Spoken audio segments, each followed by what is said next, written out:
hate holding this thing as like a little microphone, but it looks really weird when you clip it on your clothes.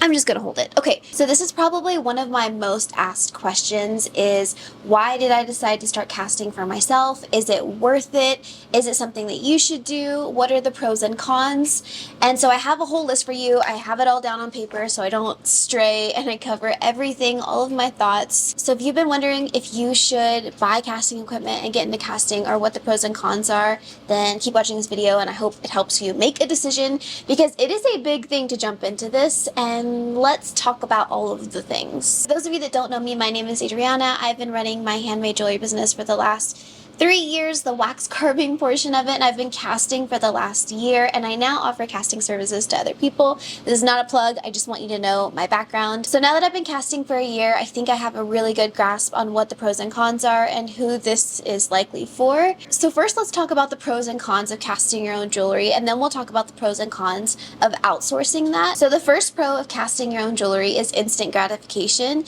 This is something that was super appealing to me. I did not enjoy having to wait and mail things out. I love that I can come down in my studio late at night when I have an idea. That's how this ring came about the other day. I kind of had a whim and I had it in my head and I wanted to make it and cast it.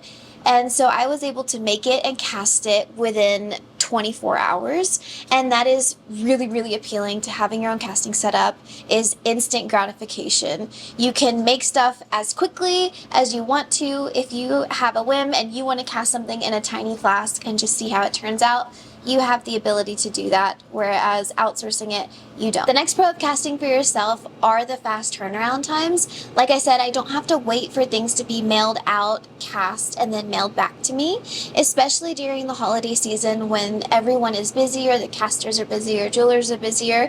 Your stuff's going to be pushed back, whereas if you're casting for yourself, you have full control on your time scale, and you don't have to pay for shipping. You don't have to worry about things getting broken there or getting lost on the way back. You just, in a way, get to kind of buy back your time in that way. But we'll talk about how that's a con later. It all kind of plays into each other. But anyway, no mailing things back and forth, and that's really nice. The second pro is the long-term savings, and emphasis on the long-term, because initially you're gonna have to pay for all of the equipment and it is really expensive. So long-term, you end up saving yourself on casting fees, spruing fees, mailing fees, what else? Equipment costs, metal markups, all of those things add up over a long span, especially when you're doing more volume. You really, really end up saving a lot of money by casting for yourself. I've already paid my equipment off a few times over just by saving on all of those fees. All of those fees being valid, obviously, we'll talk about that.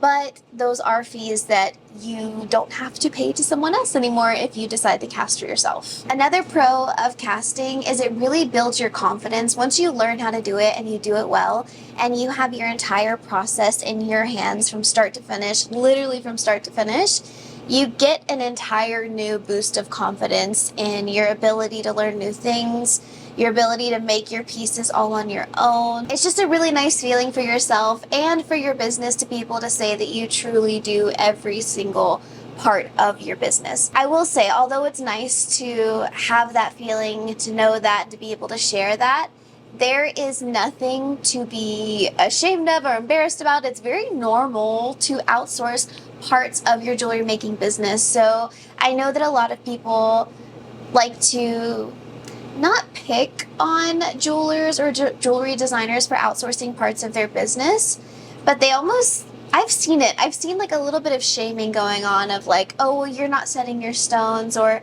you mailed it to be cast. Like, are you really, hand making your jewelry? All of that type of stuff aside, yes, there's a lot of pride in having every single hand in it, but your jewelry is just as handmade and designed by you, even if you choose to outsource certain things. So I do want to say that, because I see those types of comments being made, and people even make those comments on my stuff. Even though I'm casting my own work, they like to nitpick and say that I'm using machines to cast my jewelry, that it's not handmade. potato, that type of stuff really annoys me. So if you are choosing to outsource any part of your business, that's totally fine. It's very, very, very normal. It's more abnormal, I think, to be doing every single part of it. So I just wanted to throw that out there. So this one's very similar to the last one, but it's skill development. And through casting, you're going to become a better wax carver by seeing how all of your pieces turn out when you're casting them. You start to figure out why things go wrong and what has to do with you and like your wax carving process. Like when things go wrong now, I can tell that was a carving error or that was a casting error. And I feel like a lot of those things I wouldn't have learned if I weren't casting for myself. So like, for example, I learned that when I have burnt bits in my wax, that's what causes some of my porosity, not my casting problem. And I wouldn't have known that if I wouldn't have been doing the casting as well. Because I had times where I had a ring that I sawed off of a wax tube. It had nothing, like no melting was involved or no buildup process was involved. And those turned out beautiful, but then I had cast a piece next to it that I had done the buildup process with, and I had burnt wax in there, or like burnt pieces. I'll try and like put a picture in here if I can show you what I mean. But those burnt bits that you leave in your wax will cause porosity. And so I wouldn't have known that if I wouldn't have had that side-by-side comparison and if I weren't casting for myself. So another pro kind of goes along with the instant gratification one, but it is flexibility in your designs. A lot of casters will charge you more money for larger designs or intricate designs that require larger flasks, and you don't have to charge yourself, or you don't charge yourself anything. I charge myself a casting fee just for like bookkeeping purposes, but you can make all of those weird designs without worrying about something costing more money because it's big or odd. So yeah, there's just tons of flexibility in your design making and all that type of stuff. The last pro has to do with your brand and your audience and them seeing everything get made. I do think that people that don't make jewelry, that are just purchasing my jewelry, appreciate seeing every single step. And again, I think it's important to say that they appreciate it, not that they expect it. Because people, at the end of the day, don't care if you poured the metal or not. If your jewelry is more beautiful than mine, then they're gonna buy yours over mine. People don't care that I'm casting my own jewelry. It's just a fun thing to watch. So I do think that it draws people in sometimes to see me making what they ordered all the way through. And so I think that for people who are buying jewelry, that can be really fun. But again, remember, no one is expecting this of you. I think it's just a fun thing for them to see. And I do think that that's how I've found a few customers, is like through the, what's the word? Like the novelty of it. For people who aren't experienced with jewelry making, it's a very fun, like almost magical thing to watch. Whereas if you're outsourcing, people don't get to see that, you know, it's in some big factory usually, and your customer doesn't get to see that side of the process. So it just kind of opens the doors a little bit more for you to share with your audience or with your customers how your jewelry is made all the way. The last pro is that it's just fun. I love casting so much. I don't love it the same amount every single day, but in general, I really, really do enjoy the process. Every time I do it, it feels magical. I know how it works in my brain, but sometimes I pull out those trees from the investment, and it just, I like the word how, like pops into my brain, like, oh, how does this keep working? It's so cool. It's just a very fun process, and I really do personally enjoy it. But that's something that I want to really emphasize in this, is that if it's not something that you're interested and you're thinking like that you're just going to do it kind of for the novelty of it or to keep everything in-house, but you don't have like a desire to do it, I wouldn't do it, because it is a lot of work and money.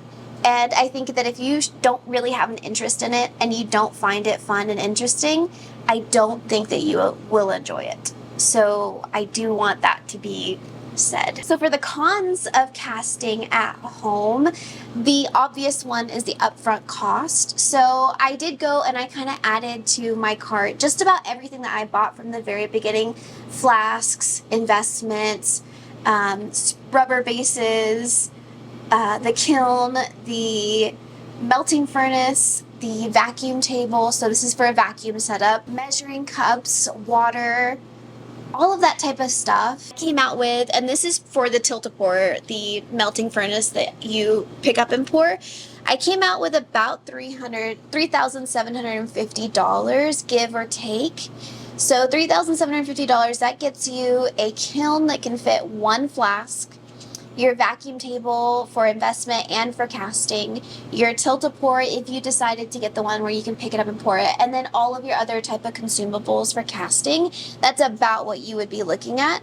If you didn't do the tilt-a-pour and you wanted to go kind of base model for all of the stuff, then you would do the 2-auto furnace. I have it linked in my Amazon storefront. I have everything linked in my Amazon storefront, my entire casting setup and all the little bits and bobs.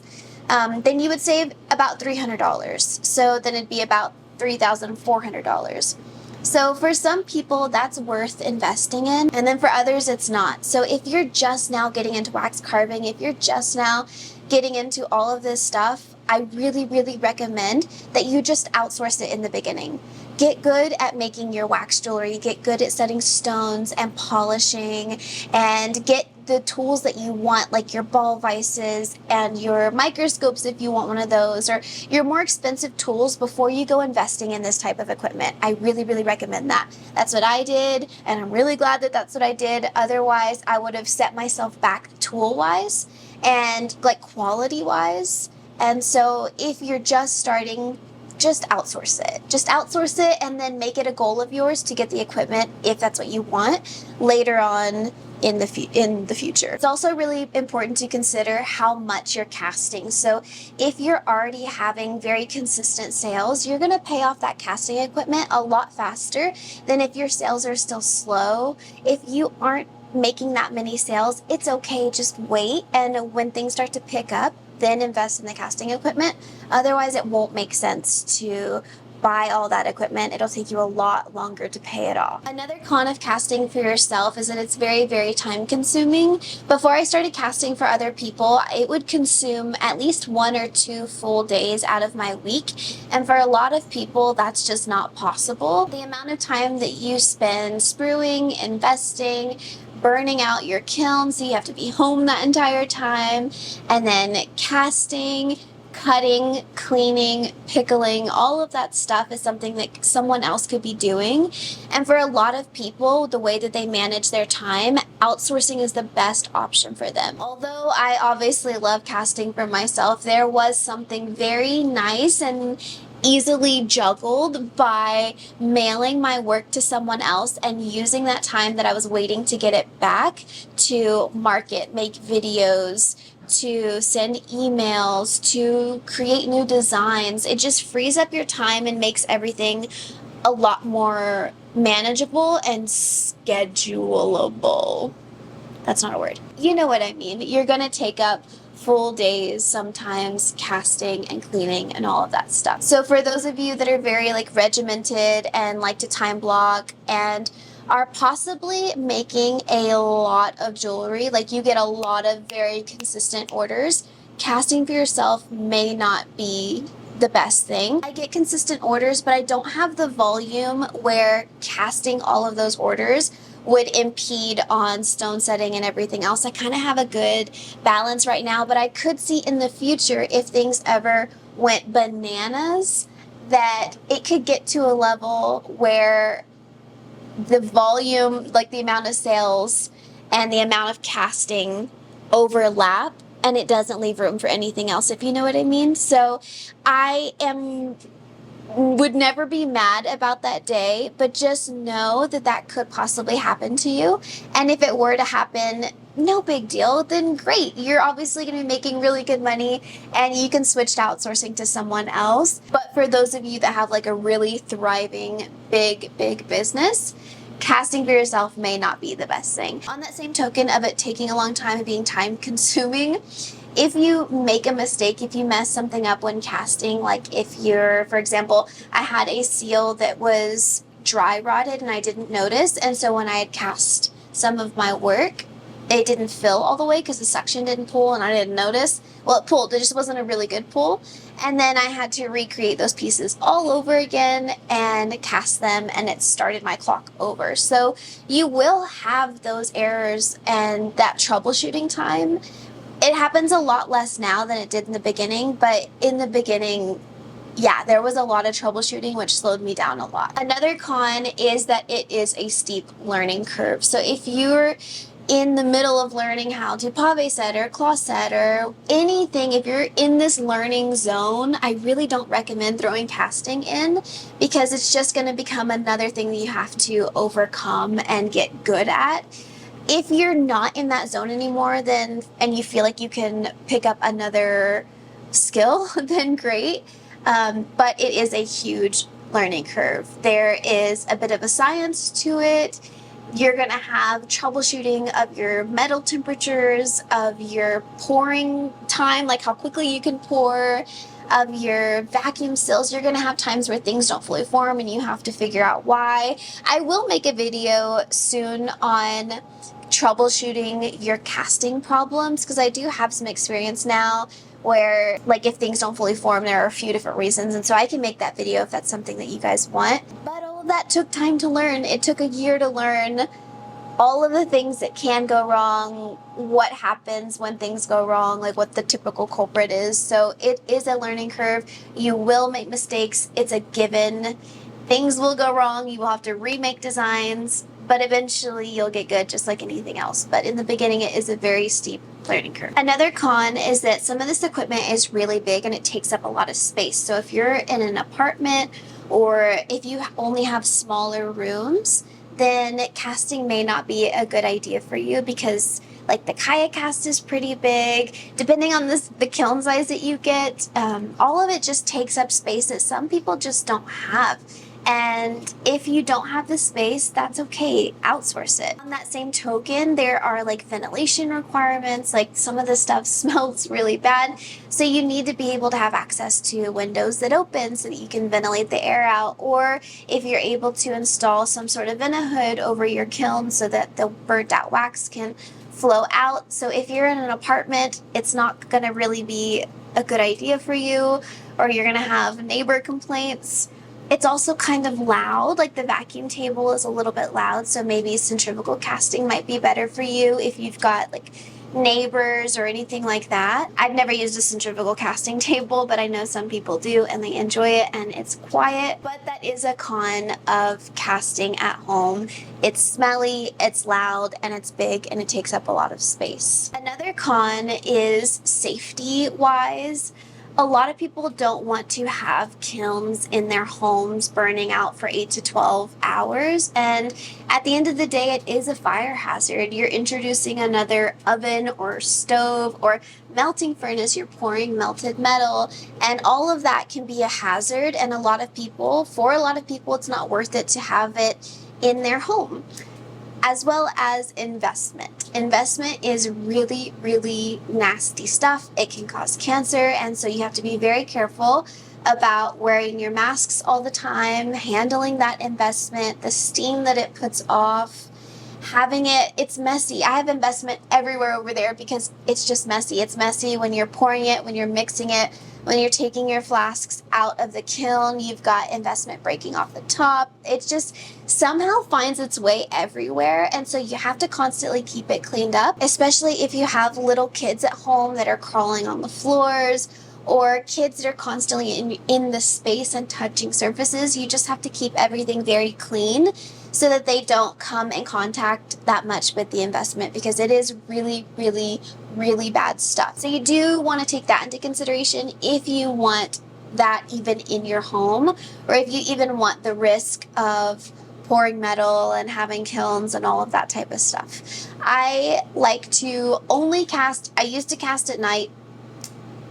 just save time during the day, but I've tried to stop doing that. I've been really good about it. I've only done it a few times here and there recently, but I tried not to cast at night anymore because I need to always have an eye on my kiln and know that it's always being ventilated. There are fans on them. So my thought was, okay, I need to stop casting at night because what if that fan breaks? And then the kiln just keeps getting hotter and hotter and hotter, and I'm asleep and I don't see it. So I only cast during the day. I always wear my mask when I handle investment.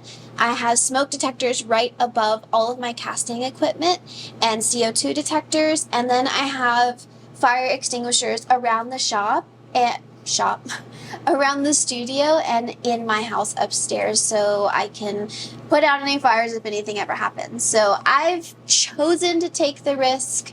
Some people are not able to take the risk because they're renting or because you're in an apartment or because you just don't want to, but just that's something to consider. Another con of casting for yourself is that you're going to have to maintain all of your equipment. So if something breaks, obviously you have to replace it. If a pump is going out, then you have to replace the pump, or if your coils on the inside of your melting furnace are burning out, then you have to replace all that. Whereas if you're outsourcing all of this stuff, they maintain all of their equipment, they worry about all of that stuff, and it's not on you, which is why people charge casting fees, because you are wearing down this equipment every single time it's being used. So that's a pro of outsourcing. It's not your responsibility. Just like renting a house, when the AC goes out, you don't have to pay for it. Same concept. The last con of casting for yourself, and I kind of touched on it before, is that you do have a limited ability to scale. And I kind of ran into that with my first setup. So I have the Kaya Cast, the Tilt-A-Pour from Pepe Tools, and then I had the tabletop kiln that I got on Amazon. And I thankfully have grown my business this year, and my trees have been getting a little too big for my tabletop kiln, which is why I ended up buying a new Paragon kiln. I haven't shown it to you guys yet. It's really big. Honestly, I think I bought one that was a little bit too big, but it's fine. I'll never have to buy one again. But I did end up having to make that investment of a larger kiln because I kind of hit my max at a certain point on certain days. I do still use my little one sometimes, but you know, no one starts a business hoping that you'll stay small the entire time. We all have some hope of it getting big one day. Maybe not like a Fortune 500 company or like Kate Spade, but you do want to grow and have sales and have a comfortable life.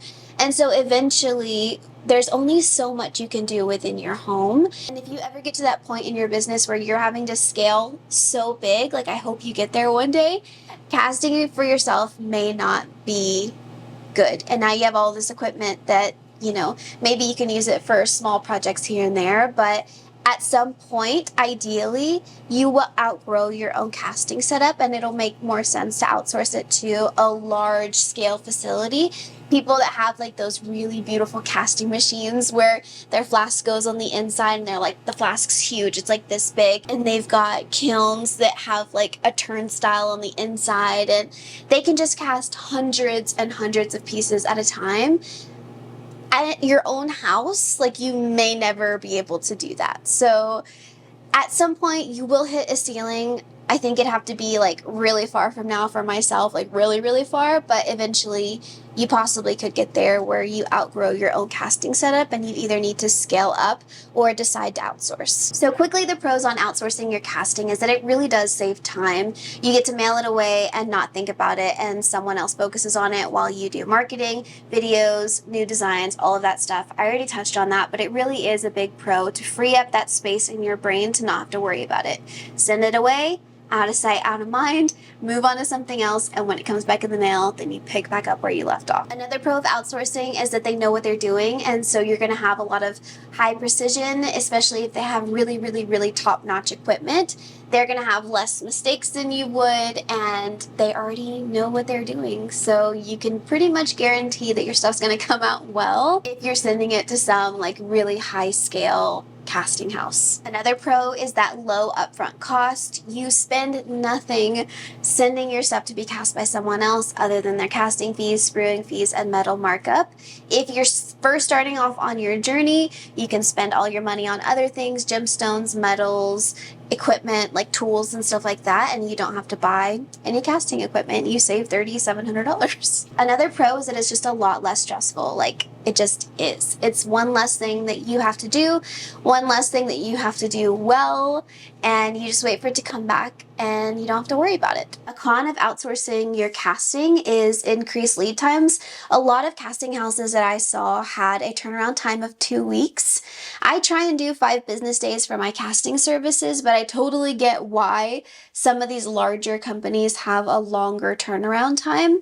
And so that means a longer turnaround time for a customer as well, which can be a hard pill for some people to swallow customer-wise, because everyone's so used to quick, you know, everything just being so quick. I have found though that a lot of people that know that they're buying handmade goods are fine with waiting, but when you're mailing it out and then they have their turnaround time and then it's being mailed back and then you still have to finish it, it can be a long time. Another con is that things can go wrong when you mail things out. Items can break, things can be cast in the wrong metals if there's a miscommunication. Back to the breaking thing, a lot of casting houses won't fix items if they're broken in the mail, which I totally get. I try to repair people's items if it's within reason, if I know and feel confident that I can do it, but some casting houses won't. And so you'll just be out of luck with that broken piece. The last con of outsourcing your jewelry, I kind of touched on, but that's just kind of feeling out of touch with your process. Some people, a lot of us, I think, we want to have a hand in as much as we possibly can. And so I get the appeal of wanting to cast your own jewelry. That's why I wanted to do it. I wanted to know how to do every single thing, not because it was the smartest business decision, but because I just wanted to. There are a lot of people that could give me really good reasons as to why it wasn't smart to cast my own work at the scale that I'm at, or, you know, why wouldn't I use my time doing other money-making activities instead of casting my own work? And I totally get that, and some of that could be valid, but at the end of the day, I wanted to have a hand in every single part of my process. I do think I'm at the scale now, by the way, that it makes more financial sense for me to cast for myself. But there are days where I feel like I should be marketing, like I should be marketing more, I should be sending more emails, and instead I am doing this, and I just have to be comfortable with that, because at the end of the day, you can't do everything perfectly. You can do things as close to perfect as you can, but sometimes you have to just do things that you want to do because you want to do them and you find joy in it, and it's not always the smartest idea, and that's okay. So if you are wanting to cast just because you want to have a hand in the entire process, that is totally fine. If you can afford it, you can spend the time doing it, then do it. Like, don't let anyone tell you that you're wrong, because if you want to do it, then you're not wrong. Like, you'll figure out a way to make it make the most financial sense. If I were to start sending my stuff out now to someone else instead of casting it myself, I would feel a little bit of a sense of detachment from my process and my jewelry, and I love having a hand in all of it. So that is a con. And if you find that you don't give a crap, like you don't care sending it out to someone else, it doesn't matter any less to you because you did, then great. You saved yourself time, you saved yourself money, you saved yourself a lot of headache. The gist of all of this is, if you are more focused on scaling your business and running the business side of things, like the marketing and the video creation and the emailing and the stone setting and the engraving and all of that other aspects of your business, then outsource it. Like, that's the best move to do. If you're more focused on small batch work and having a hand in everything and not scaling to some like big giant like manufacturing jewelry, which is totally fine, then casting for yourself might be the best decision for you if you want to have a hand in everything. So I hope that that could help you clear up some of the pros and cons. Why do it? Why not do it? There are a lot of jewelers, professional jewelers, bench jewelers, that do not cast their own work. So don't look at other people's videos or look at my videos and feel like that's the norm or that's what you have to do. It is not the norm. Like, the norm is just whatever you want to do. So I hope that this can help you make your decision, whether you do or don't. It's been some of the funnest work that I've ever done. I love having it a part of my jewelry business. So if you're wanting to do it, I've got lots of videos on how. And if you have any questions or anything that you want me to make a video on regarding casting, then just put it in the comments. If I missed anything, if anyone else has pros and cons, another take on it, please leave it in the comments. I love having this discussion, and I will see you in the next video. Bye, guys.